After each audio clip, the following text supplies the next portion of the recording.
And turning back to politics, the still undecided contest for House control. NBC senior Capitol Hill correspondent Garrett Haake joining me now. Garrett, if the Republicans hit the 218 magic number and win the majority, the focus is going to shift to Kevin McCarthy, who is trying to project strength, but there's some obstacles there from the right wing of his party. Kevin McCarthy will have a very difficult job ahead of him, essentially a final exam for if he really wants or can earn the job as Speaker, should Republicans have a majority that narrow, Andrea. The bottom line, he'll have to win 2 votes. One, to get the majority of the support of his conference behind closed doors. That's relatively easy.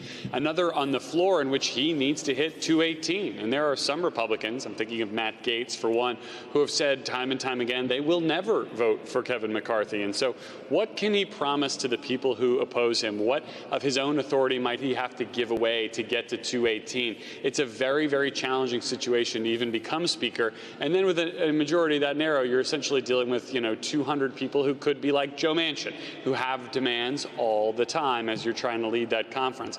And Andrea, just within the last hour, we've learned that he's not the only Republican that might have some leadership challenges. Mitch McConnell, whose hold on the Republican conference had looked much more secure of late, especially after the lackluster showing of some of Rick Scott's, the sort of Rick Scott NRSC apparatus. Now we've got Marco Rubio tweeting that he thinks Senate leadership elections should be delayed. Josh Hawley agreeing, saying let's at least get past Georgia. It's not clear who a consensus alternative to McConnell would be. But remember, he's someone who is, come January, would be in position to be the longest serving leader in either party's history if he can get reelected. Watch this space. We'll see what exactly is going on with these kind of cracking at the seams here of the Republican conference in both chambers. Well, 1 second, you've got my attention. Is Marco Rubio trying to be a kingmaker, or is he going to go for it himself?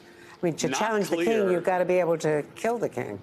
Exactly right, Andrea. I mean, that's the challenge here. Again, simple majority. Somebody's got to be able to get, 50+1 of the Republican conference. Not clear if that's Rubio, his fellow Floridian Rick Scott, or some other consensus candidate. I'm trying to do the back of the napkin whip count. I can't figure out who else could potentially get there, but perhaps Rubio has a plan. We're trying to find out.